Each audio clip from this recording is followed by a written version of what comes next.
नमस्कार, सास बहू सेंसेक्स के आज के इस एपिसोड में आप सबका स्वागत है। आज हम लोग की अगले आधे घंटे मंगलवार के दिन मदद करेंगे अरिहंत कैपिटल मार्केट से आशीष महेश्वरी साहब। आशीष जी स्क्रीन पर आपके। Ashish ji good afternoon. बस बातचीत की शुरुआत करेंगे। Toll free number, WhatsApp number, Twitter ID screen पर आ जाएंगे अभी आपके सामने। और कोशिश क्या करेंगे, स्क्रीन पे ऊपर लगातार ये नंबर्स चलते रहेंगे। आप लोग रीच आउट करिए, चाहे तो ट्वीट के थ्रू रीच आउट करिए, जैसा आपको प्रेफर्ड मींस ऑफ कम्युनिकेशन समझ में आता है कम्युनिकेट करिए, बताइए, ताकि हम आपकी क्वेरीज इस प्लेटफॉर्म के थ्रू सॉल्व कर सकें। लाइए भाई, निफ्टी स्क्रीन पे एकदम सपाट। हम इसी लेवल्स के आसपास खुले थे, उन्हीं लेवल्स के आसपास इस समय कामकाज कर रहे हैं। ऊपरी स्तरों पर टिक नहीं पाए। आज के हाई 440 के थे। आज सुबह यही मेंशन हुआ था 443 के लेवल्स, है ना, 443 के लेवल्स, या कह लीजिए बेसिकली डिफाइंड मार्कर्स जो है ना स्ट्रीट के अलग अलग लेवल, सब कुछ बहुत डिटेल में चर्चा हुई थी। पर समझ पड़ता है जो कल के हाईज और लोस थे वो इंपॉर्टेंट हो चुके हैं। 300 ऑन द वे डाउन, कल 299 के लोस दागे थे हमने, है ना। 300 on the way down, easy calculation के लिए 450 ऑन द वे अप। इसके बियॉन्ड कहीं इस दायरे में ट्रेड हो रहा है बाजार, इसके बियॉन्ड कहीं भी जाएगा मीनिंगफुल मूव्स आएंगे। इस तरह की बातचीत हुई थी। वो लेवल्स अलग अलग तरह से एवरेजेस के हिसाब से भी वही निकल के आ रहे थे।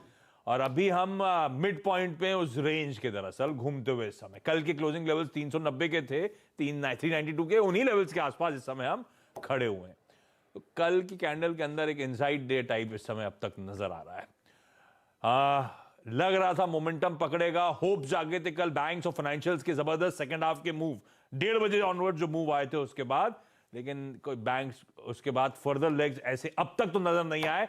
फ्लैट टेरिटरी में ही बैंक्स इस समय कामकाज करते, इवन फाइनेंशियल्स भी ऐसे कोई मीनिंगफुल अपटिक आया नहीं है। हालांकि आज ध्यान रखिएगा इंडेक्स की एक्सपायरी है, Nifty financial services, fin Nifty की। अब देखते हैं सेकंड हाफ में कोई 130 कोई 230 फैक्टर वर्क करता है नहीं करता है, वो बाद में डिसाइड होगा। लेकिन पस्त पड़े हुए भारतीय बाजार और डिसेंट क्यूज के बीच में, डिसेंट इंटरनल्स के बीच में कल जैसे हमने मूव्स दिखाए थे, वजह शायद यही है कि अनसर्टेन एनवायरनमेंट है। यूएस खुद ऊपरी स्तरों पर टिक नहीं पा रहा है। Mother of all markets concerns वे कर रहे हैं। अब तो खैर मार्च की बैठक में कहीं फेड वापस 50 बेसिस पॉइंट की तरफ ना बढ़ जाए, जिस तरह के इनकमिंग डेटा पॉइंट्स हैं। तो ये सब दिक्कतें सता रही है, इक्विटीज को सता रही है, वो दिख रहा है स्क्रीन पे। खैर छोड़िए इन सब बातों को। हमारा बेसिक प्रेमाइस है जो हमने ले लिया है या लेने का मन बना रहे हैं उस पर सवाल जवाब कर लिया जाए। तो आज जो सारे क्वेरीज आने वाली हैं प्लीज स्क्रीन पे दिखाइएगा। आज मुंबई, कोलकाता और बालासोर मेरे ख्याल से उड़ीसा हमें जाना है। सब जोड़ते हुए आपको आपकी स्क्रीन पर नजर आएंगे। सबसे पहले मुंबई, वैशाली जी के पास। वैशाली जी हाय, गुड आफ्टरनून मैम। वैशाली जी, कितना समय हो गया शेयर बाजार में आपको? 2 साल हो गया। लॉकडाउन से शुरू हुआ मतलब आफ्टर कोविड मैंने स्टार्ट किया जनवरी 2021 से। तो अभी शुरू 2 तो साल अच्छा कंप्लीट हुआ किया। होगा, अभी थोड़ी दिक्कत आ रही होंगी। नेट कैसा रहा? हेलो। अच्छा चलिए वैशाली जी, आपकी पहला सवाल, आपकी पहली क्वेरी कौन सी मैम? हाँ, माय फर्स्ट क्वेश्चन इज, मेरे पास विप्रो के 100 शेयर्स हैं एट द रेट ऑफ 495। मैंने लॉन्ग टर्म के लिए ही खरीदे थे। और वो भी मैंने जैसे ड्रॉप हुआ, मेरा फर्स्ट परचेस था 30 क्वांटिटीज एट 540 रेट। फिर मैंने जैसे डाउन किया वो बीच में, तो 30 ऐड करके एवरेज किया तो 490 तक। बट अभी वो कंटिन्यूअसली ड्रॉप हो रहा है। तो अभी नेक्स्ट ईयर का व्यू मुझे जानना है। भाई अच्छे पेडिग्री के स्टॉक्स, अच्छे निफ्टी 50 के स्टॉक गिरावट में खरीदना चाहिए और ऐड करना चाहिए। करा हमने। आशीष जी करते करते 495 की औसत खरीद थी, आज तो 100 रुपए नीचे आ गया है उसके। और विप्रो ने, खैर आज खबरों में भी है, विप्रो ने अनाउंस किया कि ये अपने बिजनेस को फिर से रीस्ट्रक्चर करना, रीचेक करना चाहते हैं। 4 ग्लोबल बिजनेस लाइंस, ताकि अपने क्लाइंट्स के साथ बेहतर अलाइन कर सकें। ये बहुत एक्सपेरिमेंट करते रहते हैं बाय द वे। 2 सीईओ का एक्सपेरिमेंट भी इन्हीं का था आशीष जी। और उससे कोई नीडल बहुत मूव नहीं करी। विप्रो आज भी रैंक अंडर परफॉर्मर है अपने पीयर्स से। कई साल हो चुके, पता नहीं कितने क्वार्टर्स विप्रो ने परफॉर्म करके नहीं दिया। क्या व्यू बनाऊं? एवरेज करके मेरी खरीद 495 की और मैं 2 साल इंतजार कर सकता हूं, करूं कि नहीं करूं? विप्रो से निकल के किसी और बेहतर पेडिग्री की आईटी कंपनी के थ्रू मोमेंटम अगर आना भी है तो उसको चेज करूं? क्या करना चाहिए आशीष सर? इनफैक्ट कोई भी आप large cap name IT companies का देखें, ऑलमोस्ट कोई भी स्टॉक 52 वीक लो के पास ट्रेड नहीं कर रहा है जो विप्रो कर रहा है। तो ये शो करता है मैम कि कितना लोग बियरिश हैं कि दूसरे स्टॉक्स में हमने अच्छा खासा ऑलरेडी अपने लो से काफी बाउंस बैक देखा है, पर विप्रो हिलने का नाम नहीं ले रहा है। और रीजन ये है कि ये जो ग्रोथ उनको नहीं मिल पा रही है, जो क्वार्टर ओवर क्वार्टर 1.5-2-2.5% ग्रोथ आ रही है। अब चाहे वो कितना भी बिजनेसेस को रीचेक कर लें या रीस्ट्रक्चर कर लें, मेरा मानना है कि जो एक एक्सपोनेंशियल ग्रोथ जो आईटी कंपनीज में, जो मिड कैप आईटी कंपनीज में देखने को मिलती है, वो लार्ज कैप में और पर्टिकुलरली विप्रो में कई क्वार्टर या कई सालों से देखने को नहीं मिल रही। तो मेरी सलाह रहेगी आप स्टॉक से निकल जाएं। और मैं आपको सजेस्ट करूंगा इसकी बजाय कि आप केपीआईटी सिस्टम जैसा स्टॉक लें या परसिस्टेंट जैसे स्टॉक लें, ताकि आपका जो एक लॉस है वो रिकवर हो जाए, क्योंकि ये दोनों स्टॉक ऐसे हैं जो आपको 20% की अपसाइड कम से कम 1 साल में दे देंगे। और परफॉर्मेंस भी इन कंपनियों का काफी बेहतरीन है कंपेयर टू जो लार्ज कैप पीयर सेट है। तो यदि आपको लॉस रिकवर करना है तो आपको इसी मिड कैप आईटी में ही एंट्री की एडवाइस है। आईटी का एक्सपोजर आईटी में रखें, लेकिन कुछ बेहतर पेडिग्री के स्टॉक्स में मूव करने की जरूरत है। मुश्किल होता है मैम अपने लॉस को काटना, और 100 रुपए नुकसान हो रहा है, जबकि इतना साल रुका मैं तब पेशेंटली एवरेज करके सब कुछ। लेकिन बेहतर स्ट्रैटेजी वही है, लूजिंग स्टॉक से बाहर आना है, एग्जिट करिए मैम। विप्रो में रुक के कोई फायदा नहीं होगा, और आईटी में फायदा होना है तो सारे सेक्टर को फायदा होगा, और उसमें बेहतर फिर रिटर्न देने का दम कम, कोई परसिस्टेंट, कोई केपीआईटी ज्यादा नजर आते हैं। तो एग्जिट विप्रो। पिछली बार जब रिस्ट्रक्चरिंग हुई थी तो मुझे याद है कई सारे बड़े एग्जिट्स हुए थे उस रिस्ट्रक्चरिंग के फलस्वरूप। कई लोगों ने छोड़ा था, बुरा लगता है कईयों को जी रिजेक्ट होता है, वो भी इशू। और वाकई निफ्टी 50 में जितने आईटी स्टॉक्स हैं, सबसे बड़ा अंडर परफॉर्मर 30% एक साल में गिरा ही है, और अपनी ईयर लोस पे बैठा हुआ है। मैम एग्जिट है। दरअसल मधुमती मैम का भी बालासोर ओडिशा से पहला सवाल विप्रो पे ही था। आपने भी ले रखा है विप्रो, क्योंकि चर्चा हो रही है तो वही उसी से शुरुआत कर देता हूं। आपका भाव क्या खरीद का? हाँ, गुड आफ्टरनून। आपसे मिलकर बहुत अच्छा लगा बात करने में।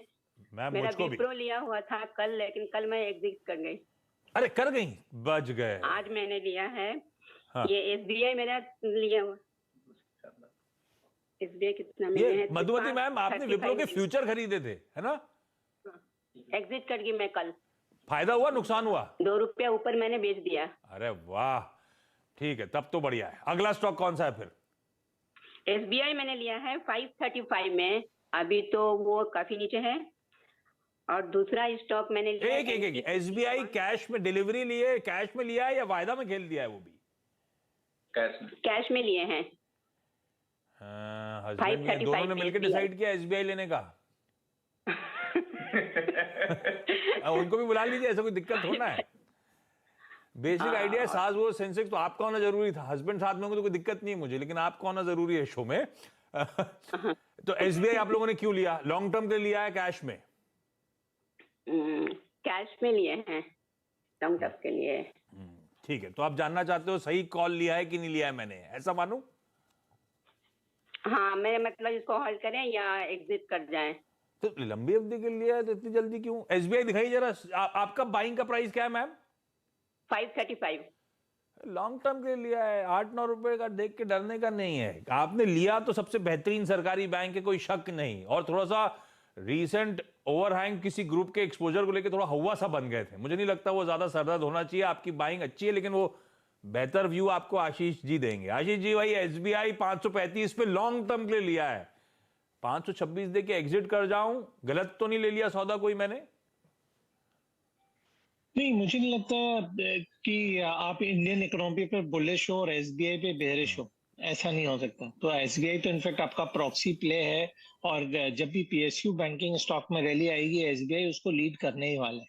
तो आप देखेंगे कि एसबीआई जैसे जैसे आगे बढ़ेगा तो दूसरे पीएसयू बैंकिंग स्टॉक भी चलेंगे। जरूर थोड़ा सा अंडर परफॉर्मेंस देखने को मिला है एसबीआई का पिछले 6 महीनों में देखा जाए, बट मेरा मानना है कि 625 जो एसबीआई था नवंबर दिसंबर से, उससे गिर के अभी 525 आ गया है। और जो वैल्यू है वो काफी डीपली एम्बेडेड है इस स्टॉक में। तो यदि आपका लंबी अवधि का नजरिया, इनफैक्ट 1 साल का भी नजरिया है, तो मेरा मानना है करीब 10 से 12% की अपसाइड तो यहाँ पर आपको रिस्क फ्री बन जाएगी, रिस्क फ्री। तो 575 580 मेरा लक्ष्य रहेगा एसबीआई के लिए। और इसके अलावा यदि आपको और ऐसे ही बैंकिंग स्टॉक में इंटरेस्ट है, तो मुझे लगता है बैंक ऑफ इंडिया स्टॉक भी आपकी रडार पे होना चाहिए। क्योंकि market price to book value के आधे पे मिल रहा है। 130 रुपए उसका बुक वैल्यू है और अभी 67 67 68 रुपए के आसपास मिल रहा है। तो आपको जो परसेंटेज टर्म्स में एप्रिसिएशन चाहिए नंबर टर्म्स में, वो कहीं ज्यादा बैंक ऑफ इंडिया भी आपको दे सकता है। तो एसबीआई के साथ में आप इसको भी अपनी राडार पे बिल्कुल रखिए। मैम, आप मुस्कुराहट आ गई मैम के चेहरे पे, अच्छा करा आपने आशीष जी। भाई आप रिस्क फ्री 1 साल में, रिस्क फ्री वाला कहने का तरीका होगा कि आसानी से, ऐसा रिस्क फ्री तो कुछ नहीं होता शेयर बाजार में, 10% के रिटर्न बनते हुए नजर आ रहे हैं। बढ़िया स्टॉक है। और कुछ ब्रोकरेजेस तो मैडम लॉन्ग टर्म के लिए अभी भी वो 700 प्लस के टारगेट लेके बैठे हैं। तो लॉन्ग टर्म के लिए आपने बुरा नहीं चुना है, घबराना नहीं है, होल्ड करिए स्टॉक को। मैम मैं लौटता हूं, आपकी कुछ अगली क्वेरी आ रही है, लेकिन रुको आप, मैं आता हूं आपके पास। कोलकाता से मिठू जी के पास जा रहा हूं। Mithu ma'am hi, good afternoon. Hi sir. Mithu ma'am hi आपकी सर, पहली क्वेरी कौन? हाँ नमस्कार सर। नमस्ते मैम, आपकी पहली क्वेरी मैम। नमस्कार सर, मेरा, can you hear me sir? Yes, loud and clear ma'am. Hello sir, hello sir. Mithu ma'am मेरा पहला है पारस डिफेंस। हेलो, पारस डिफेंस दिखाई डॉक्टर साहब, चलिए मेरा इशू आ पहला रहा है। है। 185 शेयर्स 600 के भाव पे है ना मिठू मैम? जी जी जी जी लॉन्ग सर। टर्म के लिए लिया हुआ है। ये क्यों लिया था? ट्रेडिंग के लिए लिया था, लंबी अवधि के लिए लिया था मिठू मैम? लंबी अवधि sir, long term. Long term. भाई आशीष सर, पारस डिफेंस लंबी अवधि के लिए लिए तो थे, 125 रुपए खरीदारी से नीचे। आईपीओ के बाद गजब का री रेट हुआ ये स्टॉक, उसके बाद अब इक्वली स्ट्रॉन्ग करेक्टिव मोड में आ गया है। जब आईपीओ आया था तो अच्छा था, उस भाव पे जिस भाव पे ऑफर करा जाता, मेरे ख्याल से 250 के आसपास। अब इस 800 अनरियलिस्टिक थे, तो खैर वो करेक्शन आना था, पर मेरी 600 की खरीद है, आज 475 पे खड़ा हुआ है। पारस डिफेंस लेने लायक, रखने लायक है कि नहीं? अब मेरे हिसाब से आपको स्टॉक में लॉस बुक करने की सलाह रहेगी। स्टॉक भी अपने ऑलमोस्ट 52 वीक लो के पास ट्रेड करने पहुंच गया है। Yes. और आप देखिए तो इसका शेयर होल्डिंग पैटर्न तो बस इसमें प्रमोटर और रिटेल निवेशक ही बचे। इसमें ज्यादातर जो इंस्टीट्यूशनल इन्वेस्टर्स थे जिनको बम्पर प्रॉफिट हुआ, उन्होंने स्टॉक में से एग्जिट ले लिए। और आशीष, इशू ये है कि एक कंपनी जो 7-8 करोड़ पर क्वार्टर कमा रही है, उसका 1800 करोड़ का मार्केट कैप काफी अनजस्टिफाइड है। क्योंकि आप डिफेंस की स्टोरी को लेके भी आप कितना उसको वेटेज देंगे? 50-60 करोड़ का क्वार्टरली नंबर्स आते हैं टॉप लाइन, और 6-7-8 करोड़ का उनका प्रॉफिट है। तो मेरी सलाह रहेगी कि आप स्टॉक में से निकल जाएं। और मैं आपको एक दूसरा स्टॉक सजेस्ट करूंगा, ज़ेंटेक। 265 रुपए के आसपास ये ट्रेड कर रहा है। और अगेन डिफेंस सेक्टर की कंपनी जो सिमुलेशन और ड्रोन सेक्टर में का अच्छा काम कर रही है। पिछले कुछ समय में हमने स्टॉक पे काफी अच्छा मूवमेंट भी आता देखा है, क्योंकि काफी ऑर्डर्स इस क्वार्टर में कंपनी उम्मीद कर रही है जो इनको मिलने वाले हैं। और नंबर्स में भी देखिए तो पिछले साल 2 करोड़ का प्रॉफिट था, ऑलरेडी 25 करोड़ का प्रॉफिट 3 क्वार्टर में हो चुका है। मुझे लगता है करीब 40 करोड़ का मुनाफा जेंटेक करेगा। तो बेटर है आप जेंटेक में शिफ्ट कर ले, पारस डिफेंस को छोड़ के। मुझे लगता है स्टॉक में 1 साल में 400 से ज्यादा के लक्ष्य आपको देखने को मिलेंगे। अरे वाह, तो मैडम निकलना है, उसमें कोई बचा नहीं है। जो इंस्टीट्यूशंस और एफआईडीआई ने पार्टिसिपेट किया होगा सब बाहर हो गए, हम और प्रमोटर रह गए इस कंपनी में बस। तो पारस डिफेंस जो ईयर लोज पे आके खड़ा हो गया अपनी ट्रेडिंग हिस्ट्री के, उससे एग्जिट करना है। और अगर डिफेंस में एक्सपोजर चाहिए तो जेन टेक्नोलॉजीज बड़े एग्रेसिव टारगेट दे दिए, 12 महीने में 400 के लक्ष्य, तो 250 पौने 300 के आसपास वाला स्टॉक है शायद। तो भैया रखिए इसको रडार पे, चाहे एक बार कंसल्ट भी करिए, चाहे तो स्विच करिए। पारस डिफेंस की जगह जेन टेक्नोलॉजीज, पारस में एग्जिट करना बेहतर है। वैशाली मैम अगला सवाल। हेलो। Yes ma'am. मेरा दूसरा सवाल है कि मेरे पास अमर राजा के 50 क्वांटिटीज है एट द रेट ऑफ 627। वो भी मैंने लॉन्ग टर्म के लिए लिया था, बट वो भी काफी टाइम से मतलब डाउन ही है। तो वही उसके लिए भी मुझे नेक्स्ट 2 इयर्स का व्यू चाहिए। नहीं, ये सच कह रहे हो आप, अच्छी कंपनी थी, बहुत लंबे समय से अटकी हुई है, और ऑफ लेट तो प्रेशर माउंट हो रहा है। आशीष सर क्या दर्द सता रहा है इसको? है तो एक्चुअली ये ऑर्गेनाइज में डुओपोलिस्टिक मार्केट, इन्होंने एक बहुत अच्छा ब्रांड एस्टैब्लिश करा ओवर द इयर्स, और अब वो सब कह रहे हैं बड़ी टेलविंड्स हैं ये लोग, जो सबके सब लिथियम आयन बैटरी की तरफ मूव कर रहे हैं। ये सब भाव में दिख नहीं रहा है, करेक्टली होता चले जा रहा है। 75 रुपए मेरी खरीद से नीचे, 2 साल का व्यू, क्या करूं अमर राजा में? और एक और चीज इसका आंसर में, अमर राजा अच्छा लगता है, एक्साइड ज्यादा इस भाव पे?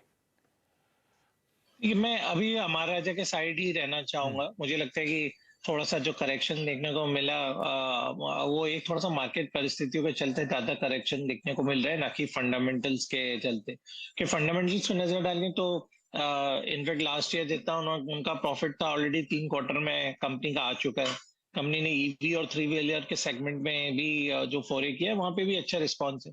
इनफैक्ट देश में हर 3 गाड़ियां जो आप देखती हैं उसमें से एक में बैटरी जो रहती है वो अमर राजा की बैटरी रहती है। तो ब्रांड अच्छा है, डिस्ट्रीब्यूशन नेटवर्क अच्छा है, प्रॉफिटेबिलिटी अच्छा है। और एक जो उनका नया फैक्ट्री सेटअप हो रहा है अगले 18 महीनों, 16 से 18 महीनों में आ जाएगा, जो गीगा ऑलमोस्ट गीगा वॉट जिसे बोलते हैं, तो गीगा वॉट फैक्ट्री जो उनके सेटअप हो रही है वो भी स्टॉक के लिए पॉजिटिव साइन है। तो मेरी सलाह रहेगी स्टॉक में भी बने रहे, थोड़ा सा मार्केट परिस्थितियां थोड़ा ठीक होंगी और दोबारा से बैटरी स्टॉक में जब थोड़ा सा ट्रैक्शन बनेगा आपको आपका रेट मिल सकता है। और इनफैक्ट 525 के आसपास यदि स्टॉक आता भी है तो मेरी इनफैक्ट आपको एवरेज करने की सलाह रहेगी, कि फंडामेंटली अच्छी कंपनियों में एवरेज करने में कभी कोई बुराई नहीं। भाई अच्छी कंपनी है, घबराना नहीं है, मार्केट परिस्थितियां खराब हुई इसीलिए, और गजब का ब्रांड है अमेरॉन, तो इसने खैर बहुत अच्छा ब्रांड खड़ा करा है। मैम रखिए, और अगर गिर रहा है 525 के भाव नजर आ रहे हैं उन जोन्स पे चाहें तो एडिशनल पैसा झोंक सकते हैं। अच्छी फंडामेंटली साउंड कंपनी जिसमें आपने इन्वेस्ट करा है। मधुमती मैम आपका अगला सवाल। मेरा अगला सवाल है LIC हाउसिंग फाइनेंस, मैंने 373 में लिया है 400 स्टॉक। मैं अभी तो बहुत नीचे आ गया है, मैं क्या करूं, रोकूं या उसको मतलब एग्जिट करूं? ट्रेडिंग के लिए था, लंबी अवधि के लिए था मैम? 373 में लिए हैं 400 स्टॉक। मैं मान लेता हूं, क्योंकि 20 रुपए पे कह रही है बहुत नीचे आ गया, इसका मतलब ट्रेडिंग का मन था बेसिकली, है ना मधुमती मैम? ट्रेडिंग मतलब छोटी अवधि के लिए लिया था, लंबी अवधि के लिए लिया था आपने? ट्रेडिंग के लिए लिया था मैंने। ये हस्बैंड का आइडिया लग रहा है। स्टॉप लॉस नहीं लगाया हस्बैंड ने?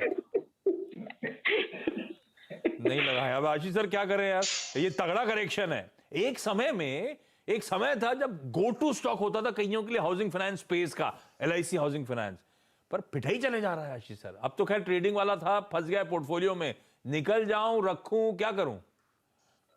मैं बहुत ज्यादा बुलिश नहीं हूँ आशीष हाउसिंग फाइनेंस सेक्टर को लेकर, क्योंकि मेरा मानना है कि अभी 2023 का साल इंटरेस्ट रेट इंक्रीज का साल, तो इंटरेस्ट रेट जब भी बढ़ेंगे तो जो कंपनियां जो बैंक नहीं होती उनके जो मार्जिन पे उसमें हमेशा प्रेशर बना रहेगा और थोड़ा सा डिमांड में भी स्लो डाउन होगा, क्योंकि अल्टीमेटली अभी यदि हाउसिंग लोन आपका 10% पे पहुंच जाता है तो बिल्कुल थोड़ी सी डिमांड पे भी इफेक्ट आएगा और उनको कट शॉर्ट कंपटीशन रहेगा बैंकिंग सेक्टर के साथ में।